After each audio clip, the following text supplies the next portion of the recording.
Live from the Preston Highway Studios, it's 24-Hour Purple People. And now here's your host, John Harper.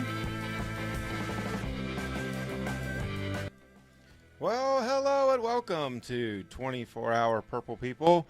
My name is John Harper. I'm absolutely thrilled to have you along for the ride today as we are all set for episode 13 of the program, 24-Hour Purple People. And, a long week for Lou City fans as we had 3 games in the matter of a week, last Saturday, last Wednesday, and yesterday, as we took the field against Tulsa to rebound after a tough week, and we'll talk about that on tonight's program. We want to wish everybody a very happy Memorial Day or happy Memorial Weekend and Memorial Day tomorrow, and we hope that you're getting some relaxation after the long week that we mentioned. If you are new to the program, we would like to explain to you a little bit of how this show works. My panelists that you'll see shortly, they might get a yellow card. If they get 2 yellow cards, they will be issued a red card and be muted. And being muted would not be good. Let's see. Okay. I think we're ready. You guys ready? Are we allowed to talk yet?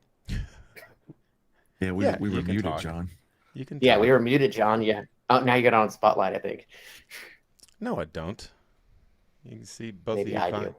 Maybe John's you a professional. He knows what he's doing. Well, I wouldn't go that far. I was gonna say that might be going a little. I do want to make sure my mic is working. I don't know if it's working. Katie, is my mic working? I feel like I can hear you, so I can hear you. I know you that's can. a good sign. I'm not making the little needle move on this thing right here. We are live though, folks. So welcome to 24-Hour Purple People. Yeah. Yeah. Let's wait for John's mic to start working. Until then, Matt and I rehearsed the musical number. We're the hosts now. Damn it. She said yes. Hells she can yeah. hear me. All right. Okay, good. Yes. Yellow card. Well, thanks for joining us on the program. Folks, it was a busy week, and the U.S. Open Cup was last Wednesday, and Louisville City came up just a bit short to end their run in the round of 16 against Nashville. Glenn, a solid performance from Lou City as you look at the stat line. Lots of good things to bring out of this game, but ultimately not getting the win. What did you see from City out there in that match? I thought we looked really good out there. I thought we had a lot of fight. Played well against a team that was from the MLS, so they're supposed to be a higher caliber team, right? I thought it was interesting that they called back they started Panico as their keeper, who had faced us earlier in the season. So obviously he had a little bit of experience. I was really impressed with Brian Ownby's performance on Wednesday night. I thought he played really well with the header as a goal. He was also doing a lot of work off the ball. He was directing traffic. I thought he played really well. Excited to see Cam get back in the game. It was just an overall, I thought it was a good performance. We held them to 4 shots in the match, and we had 13. So we definitely were trying to create and trying to score and playing our brand of football on the field. So I feel like we just came up a little bit short, which, it's going to happen. While it's disappointing, I thought the team showed great heart and great fight. So I'm not going to be too upset with the loss. Plus, it means that, the team's going to get ample rest for going into the league games for the rest of the season, right? So we should have some more time to focus on those league games coming up. Yeah, I think that as I throw it to some highlights of the match, it was nasty before the game. Very, very nasty. Looking at the lineup, the crowd was insane. Everybody was in hyped to win it. Yeah, very hyped. Matt, you were there at this game as well as Glenn. And what did you see from City out there? Obviously disappointed to be eliminated out of the Open Cup, but they did play very well. Yeah, so the first thing I want to mention, something you just actually mentioned, was the crowd in the Estopinal end was fantastic. We saw a lot of new faces. It can be really easy to scoff at any attendance figures below 10K, but for a midweek game with bad weather that wasn't on the schedule and also not included in season ticket plans, we had a good number, around 8,000, I think. It looked really full too, which was good. One of the more passionate crowds that I've ever been in front of, honestly. It was kind of hard to sing at some points because the crowd was so hot over every missed call. Frequently, they'd yell, "Pull it out" at the ref, referring to yellow cards, of course. But when you're in the capo stand, it looks like you're yelling at me. So mixed messages, folks. Mixed messages. I don't think that's what they're asking for, Matt. Please don't do that. Well, Carl had to talk me out of it. Anyway, but that's an engaged fan base, right? And that engagement showed again in the waning minutes of the game, because even after it was clear that we wouldn't be pulling this one out, nobody left and everybody kept singing. So my hat's off to the crowd. It sucks because to me, it was clear that we could hang with these guys, right? They were bigger and they were faster, but we were step in step with them throughout most of the game. And after that first goal, I was really convinced we could and would win this. But one of the worst experiences you can have as a sports fan is to be in the stands when your team gives up a goal while you're still celebrating the one that they just scored. Nothing quite like it can take the wind out of your sails. And boy, were they deflated after that. Yeah, the smoke was still coming out of the smokestack. So yeah, we couldn't even see it because of the smoke, to be honest with you. We're about to see this first go here. An amazing header by Brian Ownby, as Glenn mentioned. That shiny bald head. Oh, it was just phenomenal go. Glenn, you kind of mentioned Brian Ownby. I mean, just has been playing outstanding, and he just continues to just prove it every single game as we take a look at this highlight. Glenn, what did you see from Ownby there, and how do you rank his season so far? I think he's having the best season of his career in my mind. I mean, he's had some great seasons, but like that header was just perfect. Like, right, he puts just enough touch to get it past the keeper, and put it in the. Why do you got to air the highlight of them scoring the second goal while I'm talking about this? That's distracting. Sorry, because you're a jinx. I might be, but but he's just a beautiful, just that nice touch to get that ball in. He's played really well. He's also doing like a lot of stuff on the pitch. I feel like he's directing traffic. He's making sure that people are in the right position. He's doing things that help their team perform well.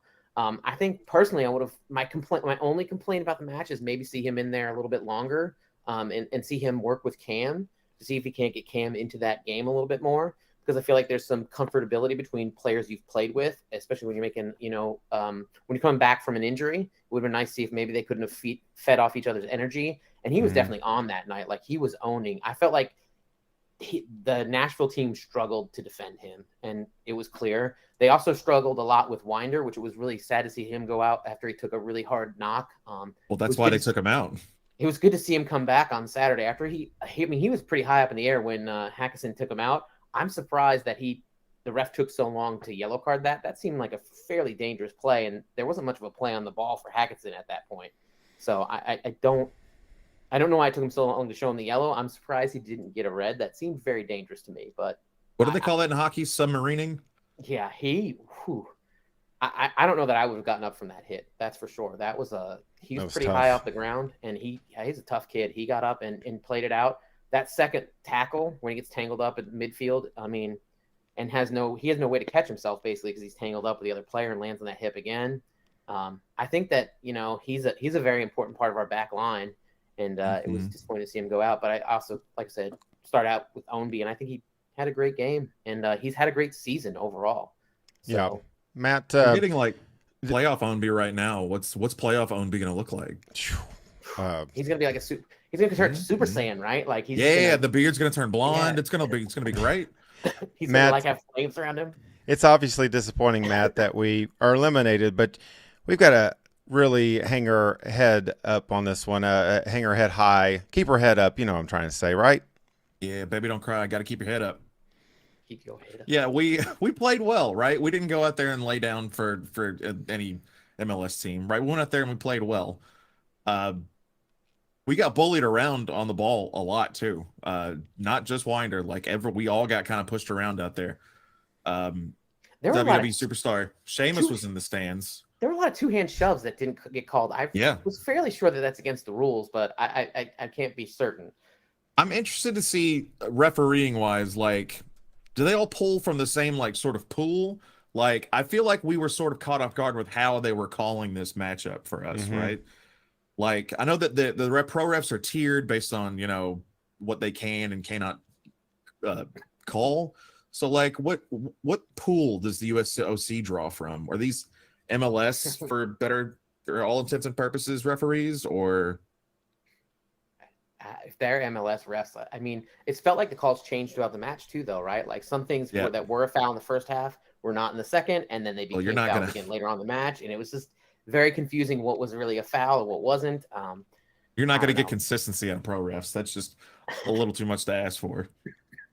Yeah, no, there was definitely you could say that there was a lot of politicking going on the sidelines there. You could see Danny getting very animated, as well as Nashville. And shout out to the Nashville supporters. A lot of them showed up, made a lot of noise. Yeah. So it's always good to see opposing supporters and just create more of an atmosphere at Lynn Family Stadium. And Matt, I think you said on your first comment, it was just a fantastic environment. Of course, we would have loved to see even more people in the stands, but for a unscheduled random Wednesday match, just not much you can ask, especially since the weather was very crappy most of the day. Really just about an hour before the game started, give or take, that it started actually clearing off. So we almost got washed away there in the parking lot. So it was bad. Yeah, they delayed kickoff a little bit too. Like they had some issues getting everything in on time. So yeah, the gates were a little confusing. The gate by the tailgate wasn't opened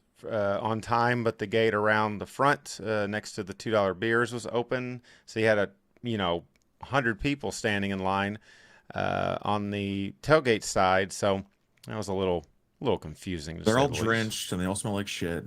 Mm-hmm. I got a couple Danny Cruz quotes from his post-game interview, if you guys would would indulge me a little bit. Go for it. So Danny said they had 2 opportunities that both ended in goals, and both of them come off some mistakes that we're making. We're making bad decisions on the ball, and we're conceding big opportunities. And he went on to say the team that wins more critical moments typically is the team that wins the game.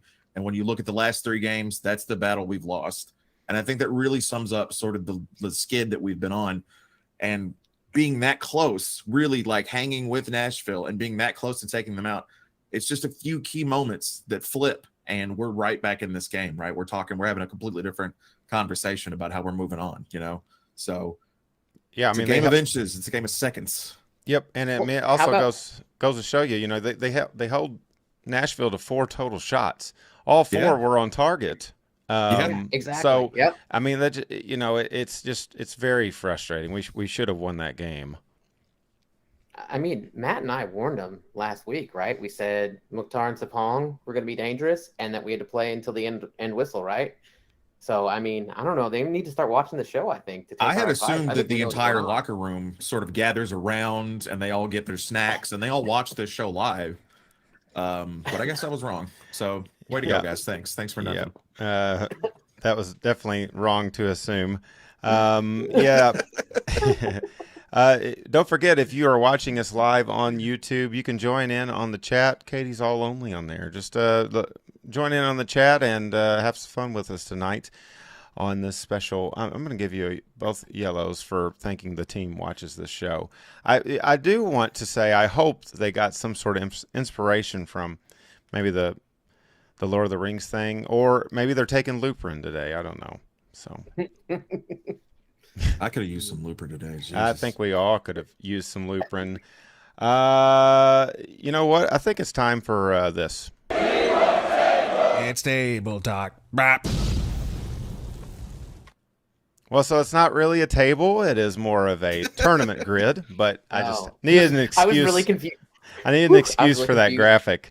So here is the remaining Open Cup schedule. We are now in the bracket form, so we thought we would kind of talk a little bit about Nashville and some other teams. Nashville moving on to play another purple team, Orlando City. So, guys, Matt, I'll start with you. What do you see from this tournament grid of the U.S. Open Cup? I see Union Omaha has moved on. They won the Battle of the Birds. They'll be going up against SKC, which should be a good matchup. And I also see that the other USL Championship side also won their matchup against San Jose Earthquakes, and they'll face the LA Galaxy, who prevailed in the latest edition of El Tráfico. That does leave us as the only USL Championship side to lose a game in the Open Cup in the round of 16. But whatever, who's counting? Who's taking track? Not me, that's for sure. Not a guy on a TV show. People on FOTMOB are. That's about it. Glenn, what do you see from this bracket here? As pretty interesting matchups. You got to obviously be pulling from Union Omaha. I mean, who isn't playing? You got to pull for the remaining USL teams, right? That's how this works. Like when the USL team advances. I actually thought the LA game was kind of really one-sided, right? Like the El Tráfico didn't live up to what I expected. I mean, LA netted 3 goals and pretty much never looked back, right? And that game wasn't very competitive. Sacramento put in a great effort against the Earthquakes. They were able to net 2.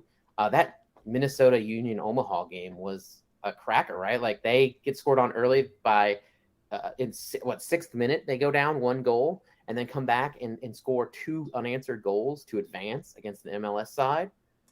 You also had the New England Revolution, New York City FC going into extra time, and the extra time goal is scored 5 minutes into extra time. So Inter Miami and Orlando City went into PKs, and Orlando advances basically with 1 save and then a DeAndre Yedlin miss to send Orlando City into the round of 8. So do we root for Nashville or do you root for Orlando City in that match? Like who do you pick in that one? Because Nashville knocked us out, right? So you technically kind of want to see them win the cup, right? The team that eliminates you. So that way you can say like, well, they had to. That's the only team that could have beat us did beat us. Is that what you're saying? Yeah. Right. Exactly. No, I'm still not going to root for them. No. And then you had the Red Bulls putting 3 goals on the Charlotte FC to advance as well. It's going to be some interesting matchups. Should be a fun tournament from here on out. I don't know how much interest is garnered for casuals by the MLS matchups, but I'm sure that the Sacramento game and the Union Omaha game are going to be ones to watch for anybody who's a fan of the USL team right now, and see if they can't move forward. And I think is it Rochester the last team to win from the USL in like 1999 or 2001? The Rhinos. So hopefully we can get a USL team. And now I think you qualify for a Champions League, CONCACAF Champions League spot, right? If you win the US Open Cup. So, I mean, that's got to be something a lower league team wants to really play for to get to compete in the tournament like that. So it'd be exciting to see. I'm excited to watch the rest of the tournament. Absolutely. Yeah, it's been a fun tournament to keep up with and watch. And, we're just glad it's back after the COVID years and it not existing in any form whatsoever and getting canceled. Just glad to have it back. And a little bit of you got to think it's very stressful for the players and the teams to have to figure out strategies out of nowhere. But safe to say we wish we were still in it, but we are going to root on our USL brethren, Union Omaha and Sacramento, and hope that they continue playing well. And we'll see what happens. You'll catch most of these games on ESPN Plus, and I'm sure once they get to probably the semifinals and finals, those will be a little more, hopefully, televised a little bit more widely. Did you guys hear? I've heard that in the Red Bulls game, they had to add extra seats to the stadium at Montclair State because they didn't play at Red Bull Arena. So they actually had to add bleachers to support the crowd that came out. Hell yeah. That's good. I mean, it's good that people are into the tournament, right? That are people want to see the games.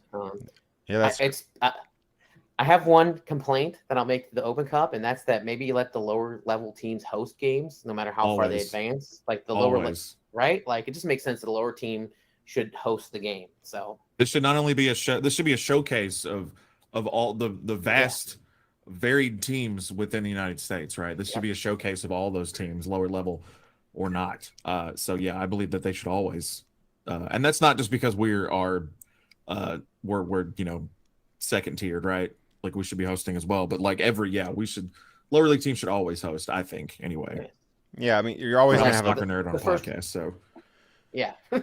You're always going to have a better turnout, you would think, on the lower levels, a more enthusiastic crowd. We saw some horrible turnouts for MLS teams that were hosting, especially in the first, I think it was round 3 when they entered, or round 4 when they entered, and it was just awful, like completely half-empty stadiums. There has to be more interest generated for this Open Cup. I really like it. Now, Katie, she can't stand it. She just doesn't. This combo. Yeah, she just doesn't like the added pressure on the team and wants them to focus on the USL Cup, which I think we all agree is the more important thing, right, gentlemen? Yeah. I agree. Yeah. In my opinion, yeah. I understand how she feels, right? Because it does add a lot of stress, right? You're at extra matches midweek. I mean, All that's a midweek lot. games. Yep. Yeah. Yeah. So, and I mean, and there's limitations on the players you can play as well, right? You only have a certain number of international spots, so it creates, rotational issues. So It didn't really come up for us this year, but it has in the past where we've had to have some kind of wonky lineups, some backup keepers. Greg in particular, he's Canadian, right? So there were years where we couldn't have him just singing goals. So I remember that. Yep.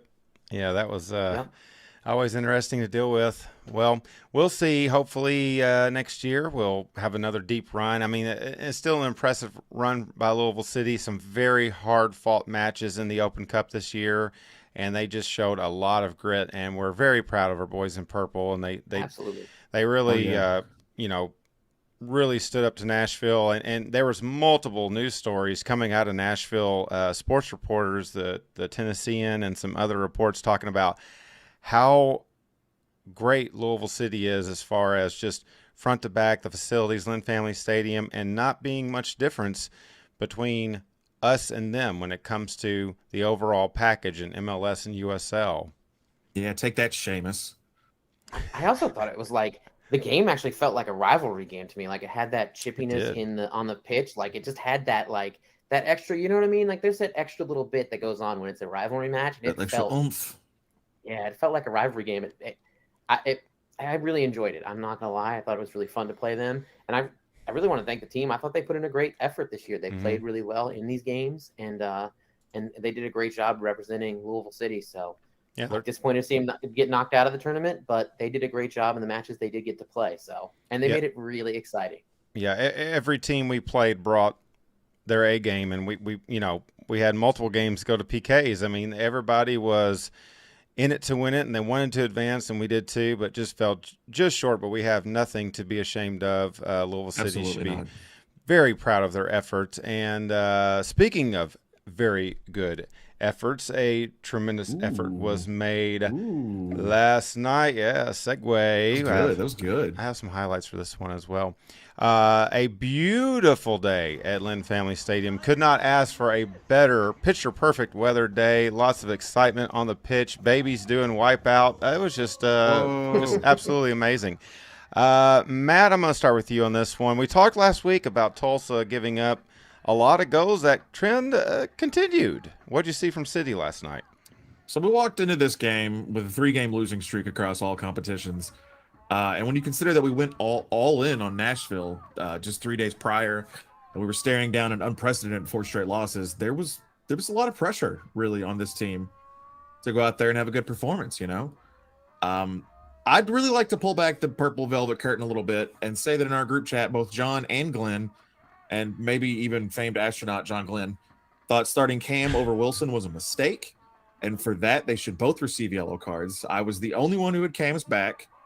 For that, I should receive the opposite of a yellow card, which I believe is a Dave & Buster's gift card. John, you know my address. You can mail that to me. Is that what the opposite of a yellow card is? Do you want that is the opposite of a yellow card? Yep. Do you want a gift card to the arcade, or do you want one for food? I guess that's. Oh, I want. Wait, they have it's all separate gift encompassing, my cards? guy. All encompassing. Okay, go on. Cam was out there drawing defenders. He was involved in most of the free kicks. He's throwing up some trademark ground tantrums. He had a really nice floor pass to set up the Ombi PK. He scored his 72nd regular season goal on that PK, and then he got a yellow for slamming the ball in frustration just right in front of the ref. Just didn't care at all. And that was just in the first half. Yellow. So that's my hat. Yeah. So I think it's safe to say that our boy is back. You can make the argument that, hey, one of those goals in Cam's brace was a PK, so it doesn't mean as much, but they don't ask how, they ask how many. Very well said. Glenn, Cam gets a start as well as Oscar. Just so many offensive weapons for Louisville City right now, right? Yeah, absolutely. We have a deep offense. My main concern, obviously, is keeping Wilson Harris in form, but he comes in like the 85th minute, I think, and manages to get a goal with a great individual effort. Great hold-up play to stop the ball and then turn and take a beautiful shot and bury it in the net on an assist from Musha Galusa. Even Jorge got in the action. Gonzalez gets in with a ball that bounces around on one of his shots that deflects off of I forget the defender's name, but he deflects it off of him in for an own goal. I thought Cam's penalty. Cam's penalty, I think it's Benoit. Uh, I think Cam's penalty made me a little nervous because he didn't smash it in, and he knew when he hit it, he didn't get all of it. oh yeah, he And didn't look happy either.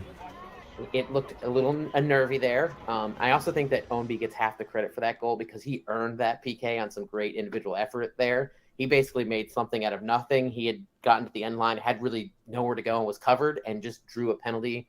I mean, I think his reputation got that penalty, right? That guy knew that if he broke to the inside, the defender was in trouble. So he knocked Ownby down. We gave up that early goal again, the first goal, with improper marking, it felt like, which has been kind of Coach was playing way high up there. Yeah, let the ball get behind him.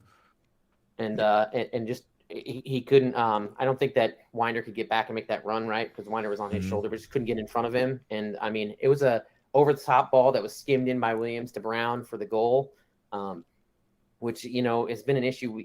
People have exposed us, I mean, all season on that. There's getting behind our back line a little bit. But I think that they're going to work on that, and they'll get better throughout the season.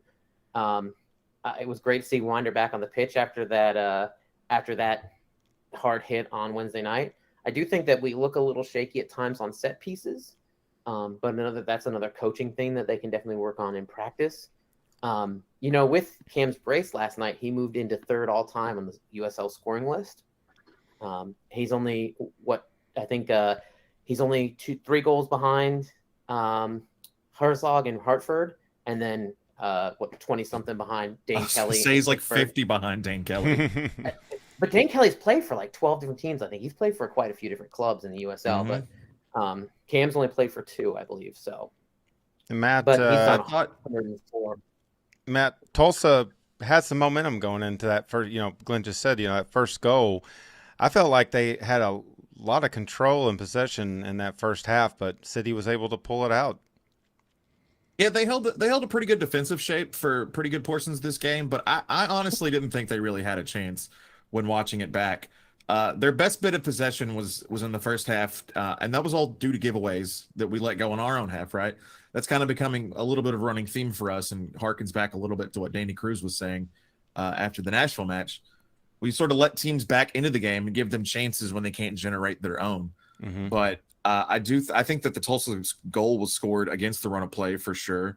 I think we had them pretty much wrapped up. I mean, this is a pretty, despite letting that first goal go early, this was a pretty dominant performance, at least attack wise for us. So Enoch does.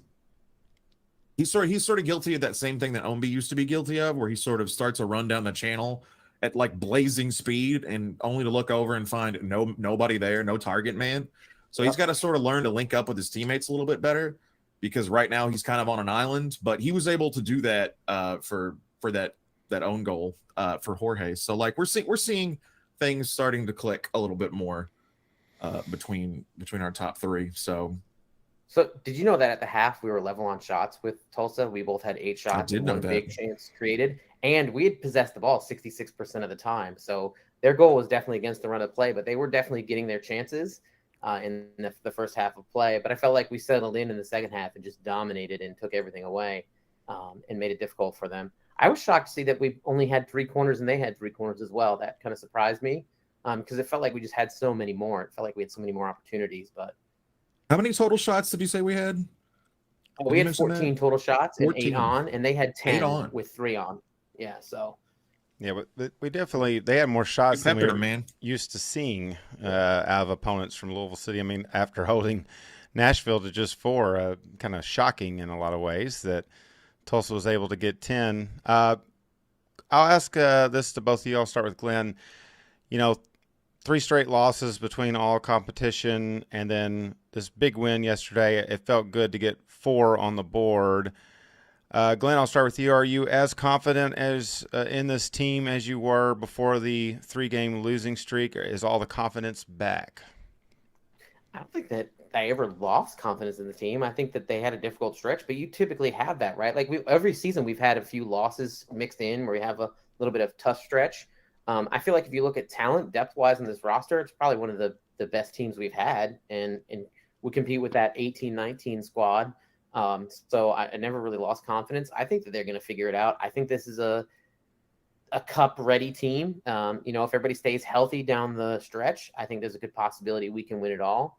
It'll be interesting to see how everything goes. I think next Saturday is a pretty big test for us, right? Somebody who's near the top of the table and has been playing fairly decent as of late, to see where we're really at and see how everything goes. But I don't know if it was, maybe if you'd asked me a couple matches ago, I would have said something different. But right now, I feel like that match doesn't really scare me in Tampa. So Matt, they're playing well.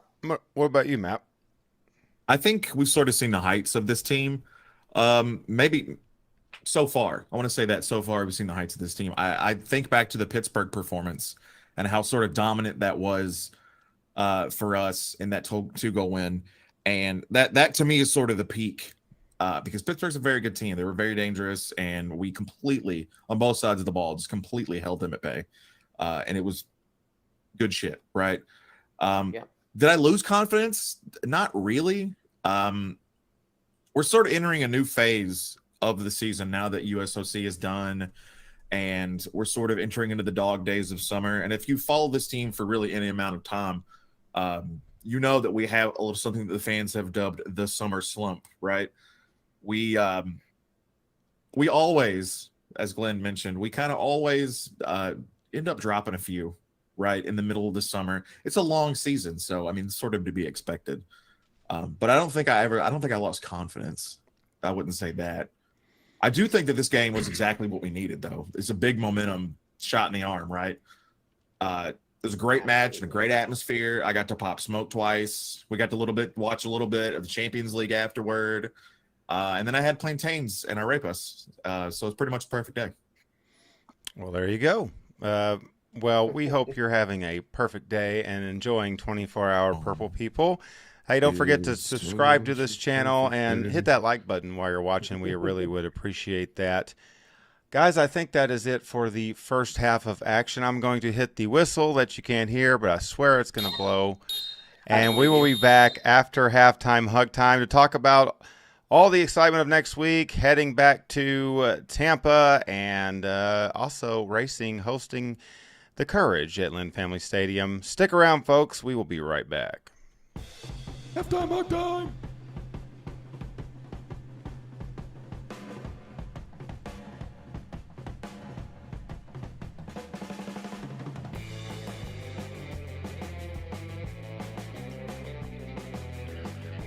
This is 24-Hour Purple People. And now, a word from our sponsors. I had so much purple last night and too much SCA. My knees hurt and my cat just Will Smith me. And now I have to host the big show? I can usually handle this shit. I have a headache this big. I need a blueprint. Blueprint is safe and approved by the USL and the official drug of 24-Hour Purple People. Just 2 Luprin were able to handle my toughest pains. And when you're constantly winning on Saturdays, reach for the one bottle you can trust. Luprin. Little. Purple. Better.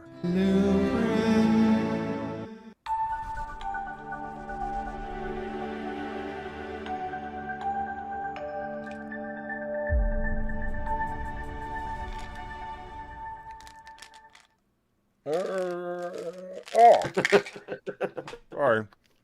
I've had like 37 Luprins today. Did you at least get something purple to put in there? Please. First time I've actually put some of them. Hold on a second.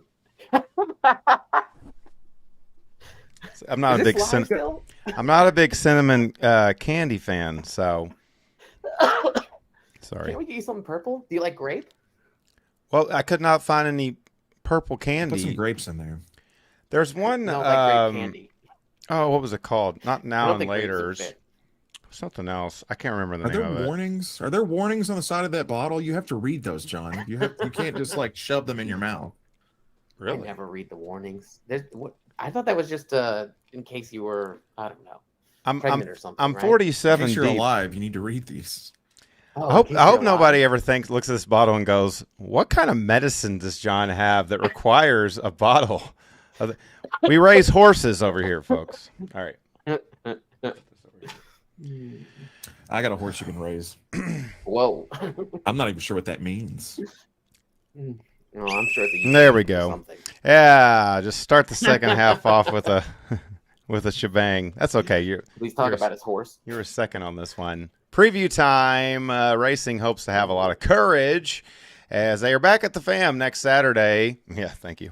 June the 4th, I believe it is, to host North Carolina Courage, a team that when you hear about Glenn, you usually think to yourself, oh, Courage, holy cannoli, we're going to be in big trouble.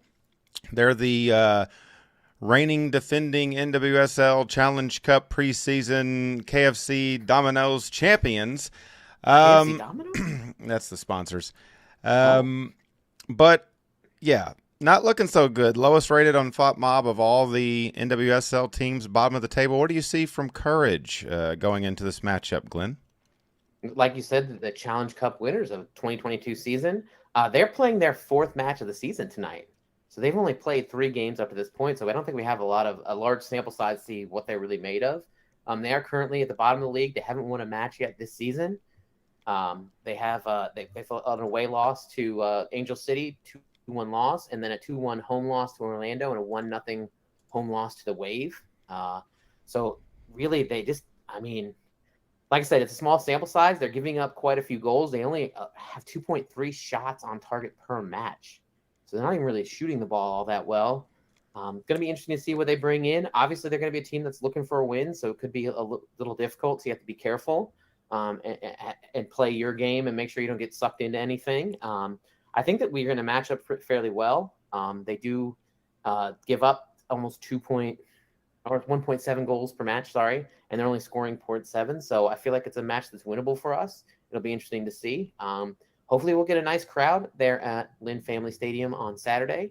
We'll get some beautiful weather maybe for once instead of some thunderstorms. I think we've had a lot of rain for these NWSL games, but it'll be interesting to see how we play and see if we can't hold them and bring home the win. Andrew has some purple jelly beans that we can donate to the cause, he says. So new and improved Lupron, extra strength Lupron maybe. Matt, the Courage is a team, like I said, won the Challenge Cup. They do lead the NWSL in possession in the early going of league play.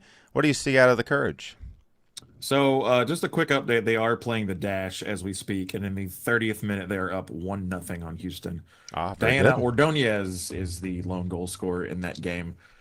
So some of these notes are now out of date, but they've given up the first goal in 3 out of the 4 matches this season. So I really think that getting off to an aggressive start is going to be the key to beating this team. Racing has shown in its last couple matches that they're willing and able to press early, so I'd like to see them sort of continue that trend. They do lead the league in possession, like you said, right? But I think it's sort of been to their detriment. The Courage can be slow to sort of get back on transition defense, and Racing has shown some real sparks in their downfield attacking and countering. So this is definitely something we can look to take advantage of. Yep. A lot of times a team will cede possession to you, right? Like after they've gone up and gotten a lead, they'll cede possession to you and let you kick the ball around as much as you want and keep you on your side of the ball or even in the the midfield. So it's clear they've been trying to build up to something. They just had trouble in that final third, it seems like, with how few shots they've taken and goals they've scored. So I think that's their third goal of the season tonight, right? Yeah, as a team. So yeah, 3 and 4 games. I guess one of the lone players we sort of need to watch out for. I guess we need to watch out for everybody, right?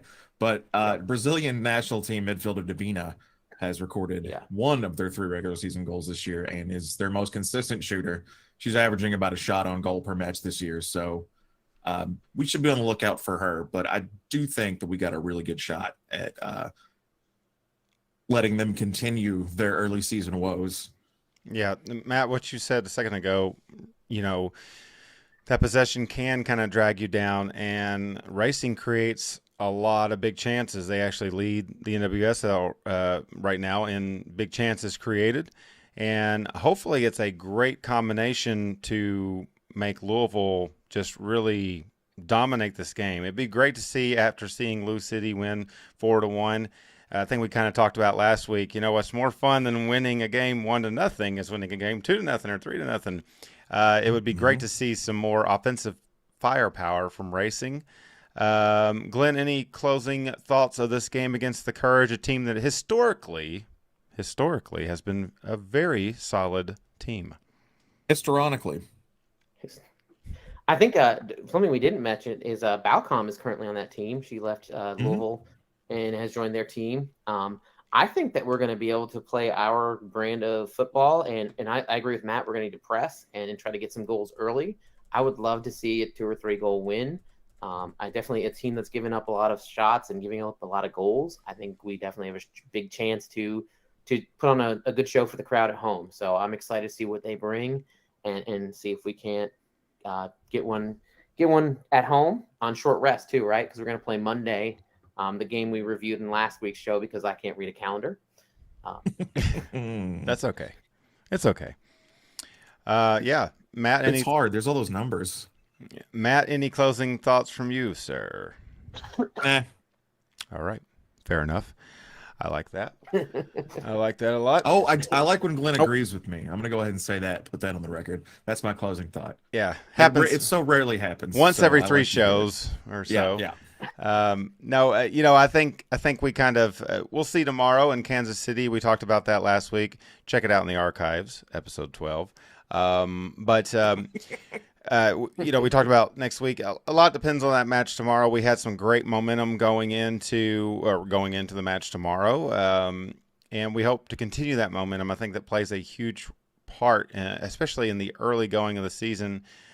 For racing, who's now 4th on the table, unless that's changed today. I know it changed over Saturday, I believe it changed. So we'll see. Hopefully things continue in the right direction for Racing Louisville as we will root on the Lavender Ladies on, yes, good 4th, on Memorial Day, a special Memorial Day soccer match. I'll have to flip back between the Cubs and Racing. Haha, I'm just kidding. Everybody, what is that? What sport relax. is the Cubs? Just relax, okay? Get over yourself. Wrigley Field is really nice. It looks really pretty. Like I've never been inside, but been to the outside area. Yes, thank you for that. Is it made of gum? Chewing gum? Originally. I think that's what the bricks are made of. Okay, moving on, gentlemen. Next Saturday night, one of those overlapping games that nobody likes. Both teams playing at the same time, which we wish could be avoided, but unfortunately it cannot. Lou City heads down to Bad Taste Stadium as we are all set prepared to play the Rowdies, a team that let's just say it, we just don't like them. Nope. Left a little bad taste in our mouth. We don't want to talk about bird that. Mascot. Yeah. Matt, Tampa is a very accurate passing team, a very solid team, 6th in the table right now. What do you see out of them? What's Lou City got to do to win this game? So I think we can safely say that despite a couple key personnel losses, nobody really expected Tampa to be in 6th place, sort of heading into our first meeting of the year. Nope. But you can't let their record fool you, right? Because they picked up some really good wins over quality opponents as of late, including a comeback win over Pittsburgh and a 5-1 drubbing over 4th place in the West, Phoenix. Drubbing. Key to their success so far this year has been the combination play of Jake LaCava and Leo Fernandez. LaCava in particular is firmly in that golden boot race alongside Wilson Harris, and he's pretty adept at finding space and finishing, and Fernandez is adept at finding him, quite frankly. So it's really essential that we have these guys marked and sort of contained all night. On a couple different occasions this year, the team has flown out early to some away trips, which has really allowed them to sort of acclimate and get focused on the match without distraction. So I'm really interested to see when they head out for Tampa this week. Maybe it'll be early in the week so they can get down there and sort of, get their sea legs. I do think, particularly in the San Diego game, I think that was really helpful for them. So I'm interested to see when they fly out.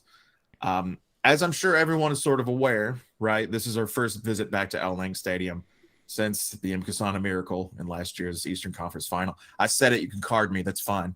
All right. Is this a game that the fellas have circled on the locker room calendar? Does the locker room even have a calendar? Sure. I don't know. I do not know. This has got to be circled, right? Glenn doesn't have one.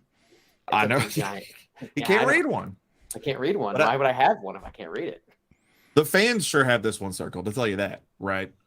I want to head down to Tampa and absolutely thrash these guys, right? Thrash these guys. Yep. I hope that we've come out of the other side of sort of that summer slump with this Tulsa win and I hope that we're going to have the motivation, the focus, and maybe most importantly, the rest to really be able to maintain form and to fucking pound these guys in Florida. Stupid bird mascot. All right, just relax. All right, Glenn, moving on to you, good sir. Sorry, Matt. I just really wanted to push that button. Tampa ranks second in big chances in the USL this season so far, but they also rank second in big chances missed. Yes. What does that mean? What is a big chance? What is soccer? Glenn, go ahead. What is soccer? So soccer is this game with a ball that's played on a field. Okay, I was kidding about that part. I know you were kidding. I was also. I was setting you up for Tampa. Talk about Tampa. Talk about Tampa. So I don't think I'm very scared of this team this year. I don't think that the team they've been in. I think that the loss of Forrest Lasso and Loro in goal has hurt them a little bit. I don't think they've played as well. I mean, they have 5 wins, 4 draws, and 3 losses at this point in the season. I think last year they had maybe 1 loss by this point in the season. They were playing much better. They did manage to beat Pittsburgh and Phoenix, but in that stretch, they also lost to San Diego and in Memphis 901. So they're definitely a beatable team. They haven't been unbeatable even at home, right? So I think we go in there and the most difficult decision we're going to have is who to start as our striker, right? Do you start Cam or do you start Harris? But I think we'll be able to create our space, take our chances, and possibly, take home a win. I think a draw on the road at this point in the season is not a drop of points for us or a bad result. I think we can handle that at this point, so I wouldn't be disappointed. But I mean, I don't know.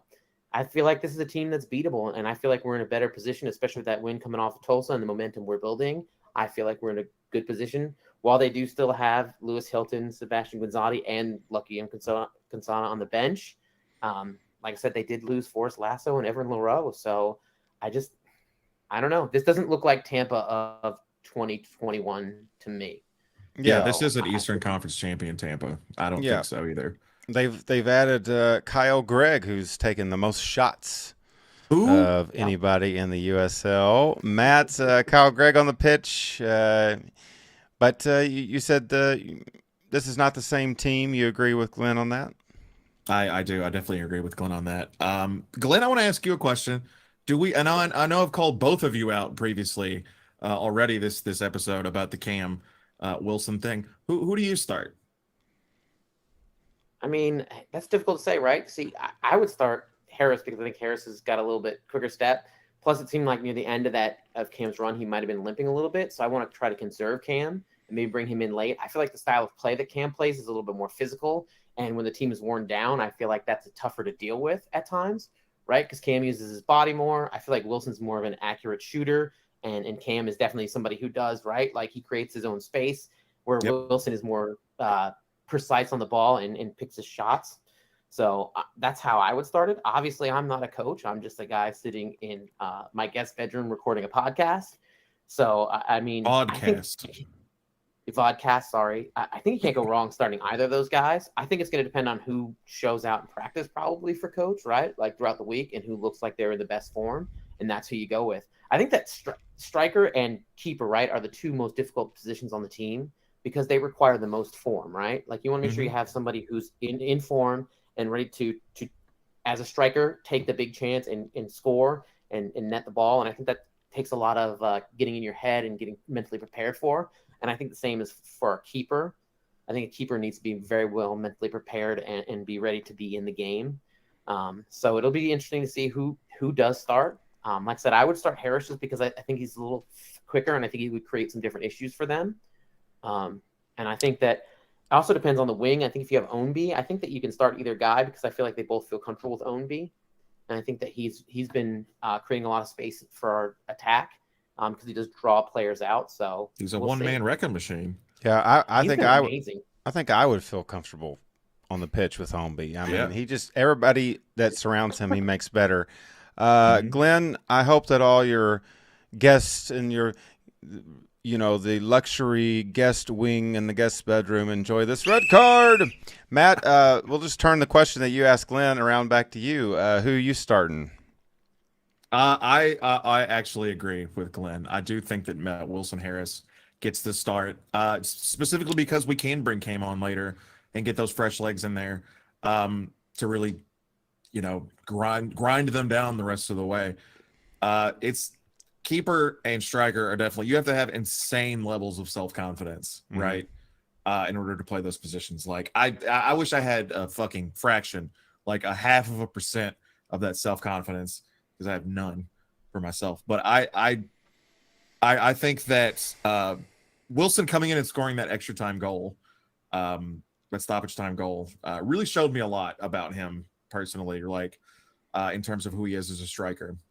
Yeah. And I think you got to play the hot hand, Yeah, I think that was kind of a message type thing. Like, hey, you're not going to start me. You're going to start Cam. Well, guess what? I'm going to score in the 90-plus minute of this game, last play of the game. I'm still going to get mine. Yeah. I think Matt and I would make great midfielders, right? Because midfielders don't have to have any confidence. They can just kick the ball around and blame it on somebody else, either the defender or the attacker, right? Like, do midfielders get position? What the fuck? Yeah. I couldn't do anything. Do midfielders get to sit in chairs or? I sure hope so. Ooh, roller soccer. Yeah, I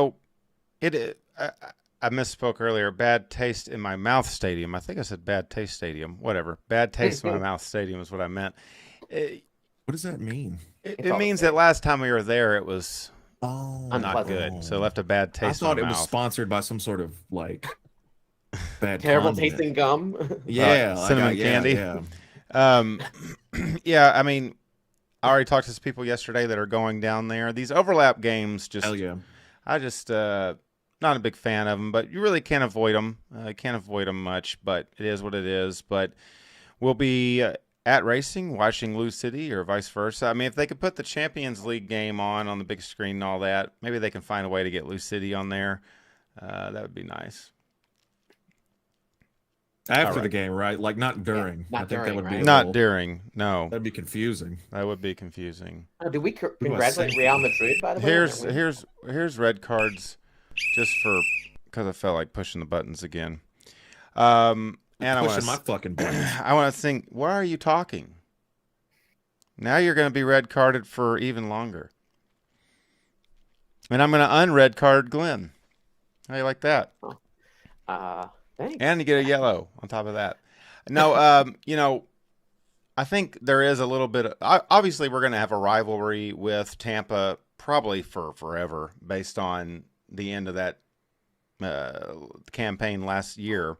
But I feel very confident about this team right now. I feel like they got over, I think Matt called it a little summer drought here at the beginning of summer. I don't really think, I think it's just kind of like you had so much energy put into that Open Cup with Nashville, so much energy. Then you come off of a bad loss. By the way, Monterey Bay beat Colorado Springs 4-2 yesterday. At home. So Monterey Bay might be turning a corner themselves. And I said, and neither of you guys did, that they have some very good young talent on that team. So, maybe that wasn't as bad as of a loss as we thought it was. It still kind of is. But I do feel very confident. Yeah, I do feel very confident about this game coming up at Tampa. So we'll see. Safe travels to all those traveling supporters out there. Absolutely. All right, we will move on to our final topic of this evening's broadcast. Woo! I don't know why you are excited. Happy to get out of here, baby. Yeah. So talk about food. Why am I excited? What you cooking? So tomorrow we will have a hopefully the start of a new tradition, some afternoon soccer as Racing takes on Kansas City at Kansas City on Memorial Day, a day that is traditionally a day that you might have a little bit of a cookout, have some friends over, barbecue, all that kind of stuff. So we thought we'd take a second and talk a little bit. We've talked before about our favorite foods for certain occasions. We talk a little bit about our favorite foods for Memorial Day. Glenn, since you're so excited, I guess I'll start with you. So for me, Memorial Day is all about Essam's Hot Dogs. It's a hot dog company out of the Northeast. We would get them whenever we would go to New Hampshire to put the docks in, because it was usually the start of summer. So we'd go to my parents' summer house, put the docks in the lake. Tail and of they would hot grill. dogs in New Hampshire. Sorry. Oh, Essam's hot dogs. They serve them on like a special New England bun, which has got the top split, like so it folds open kind of weird. It's a very interesting looking bun. It's It a has liberal special bun. It's such a liberal bun. But the hot dog itself is amazing. It's got like a natural casing, so it has a really good snap, and you cook them on the grill.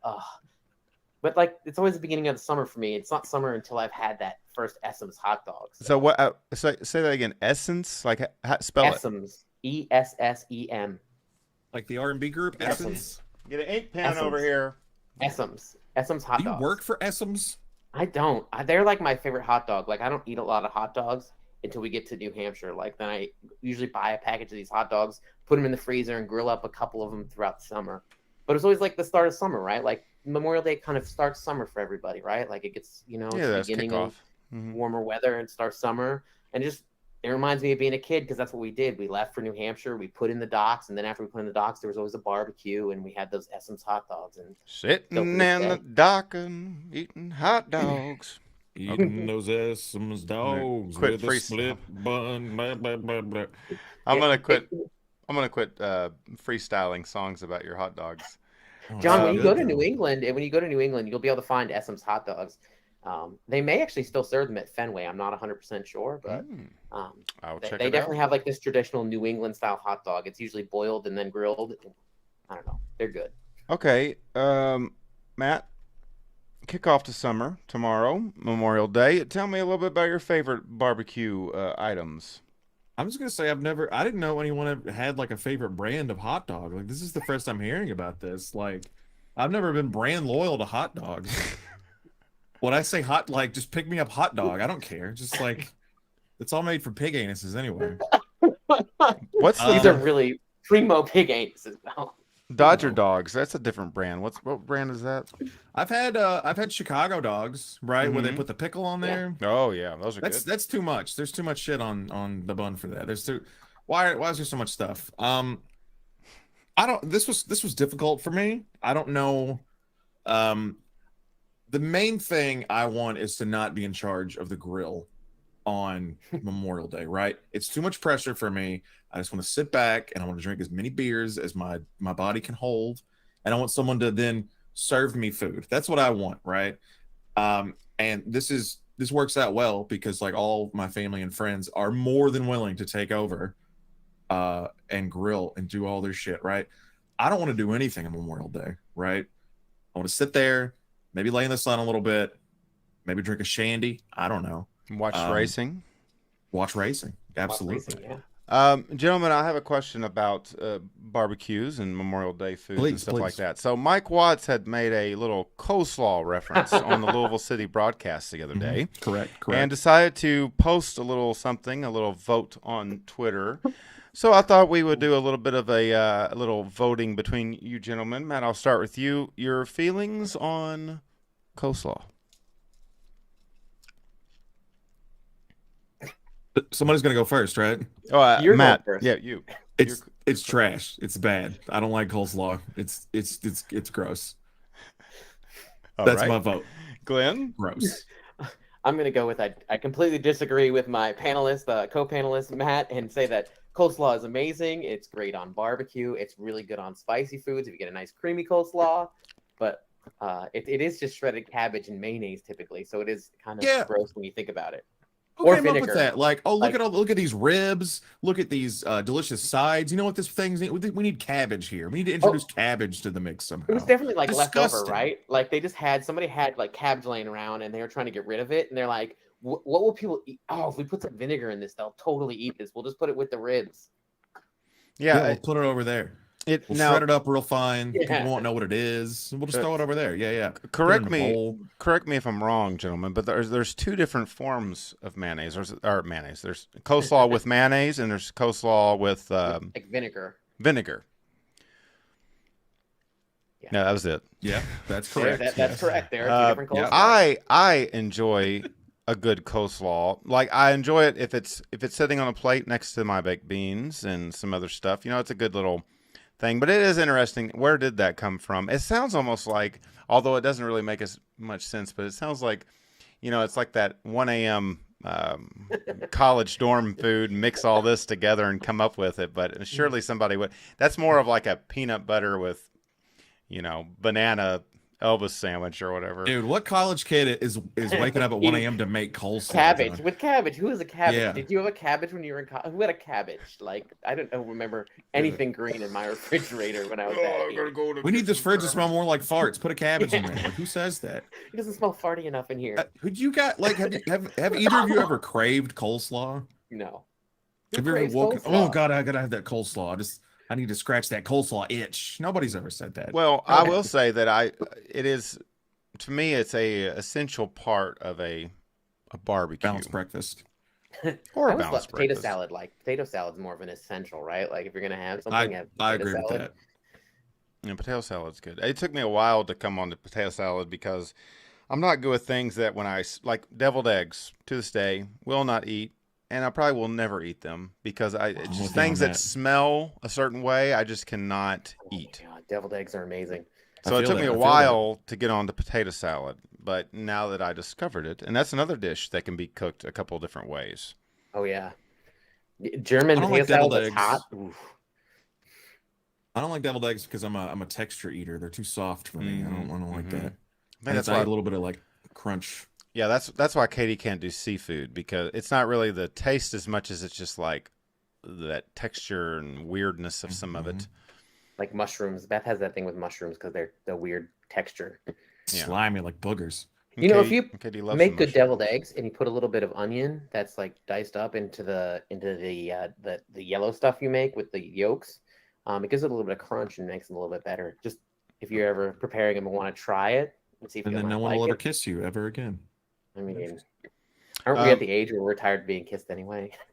We had yesterday at the What? tailgate. We had the tailgate being a 2 p.m. start. We didn't really talk about that too much, but the 2 p.m. start. Doug and the tailgate crew were doing a lot of breakfast foods, and Ken made some omelets. They were tremendous. They had they were kind of like. They had guacamole and lots of fresh ingredients, chopped up walnuts, which was very different, and it tasted really delicious. However, one of these walnuts just came into Katie's throat mad, okay? And it like scratched her throat, and although she had a scratch there, she went through. I heard her cough right now in the background. She went through that entire game. Today she is stuck to the lazy boy. Cannot do anything. She cannot complete a sentence or take a deep breath. I tried everything. I went and bought her. Like Glenn. Yeah. Right? I went and bought her 5 little miniature pints of ice cream, different flavors. So I hope that helps. But yeah, they were delicious. It's not Ken's fault, It's just one mad walnut. Is Ken foraging for food? Who puts walnuts in an omelet? I think it's a way to get protein if you're vegetarian, right? Like you use nuts and other various assorted things. My parents do that. They put all kinds of. They're vegetarian. They put all these weird things for protein that you're like, why are you eating this with this? It's a weird combination. It was chestnuts or some watercress or something. It was really good. Like I think Katie would agree. It was really good. Was there cheese? Yes, there was cheese. Okay, good. Yeah, Ken Not consumes a lot of cheese being a vegetarian. I think that's like his go-to on a lot of things. But yeah, it was really good. Well, I'm not a vegetarian, but I think my dietary habits are basically everything is a vessel for cheese to get into my body. It's pretty much all that I eat. Nothing wrong with makes that. sense. Nothing wrong with that. Katie and I have been doing a lot of vegetarian meals, and I love them. They're really good, and it's kind of changed my thought on the whole vegetarian scene. Look at you. Yeah. It's not bad. I don't have a guest bedroom yet, but I'm Eating vegetables. I got a little. Look at you. I've got some vegetarian meals. Gentlemen, I hope you guys have some tremendous meals and a great Memorial Day as we'll be rooting on the Lavender Ladies tomorrow at 3 p.m. I'm very excited for that matchup. And that's going to be about it for this episode. I hope you enjoyed today's episode of 24 Hour Purple People. If you have not subscribed to our channel, we highly recommend it. It's good for your health. And also, Don't forget, every Wednesday we will drop a audio-only form of this. So if you can't stand our mugs, which very few of you. I'm hard to look at. Yeah. If you Check out my can't, tan line, by the way. hey, Check that out, guys. that ain't bad. Yeah. If you can't stand looking Not at good. us, you can still listen to us through Spotify and a lot of other different podcast apps out there. Just Google 24-Hour Purple People will pop up, or something else will that you don't want to know. But Just listen to whichever. Yeah, those just drop listen to whatever on you get. Wednesday, and we would love to have you along for that as well. So thank you all for watching very much. We really appreciate it. A happy Memorial Day to all out there. For Glenn Grum and Matt Dodd, my name's John Harper. We will see you next time, Purple Fam. Love you guys. Bye-bye.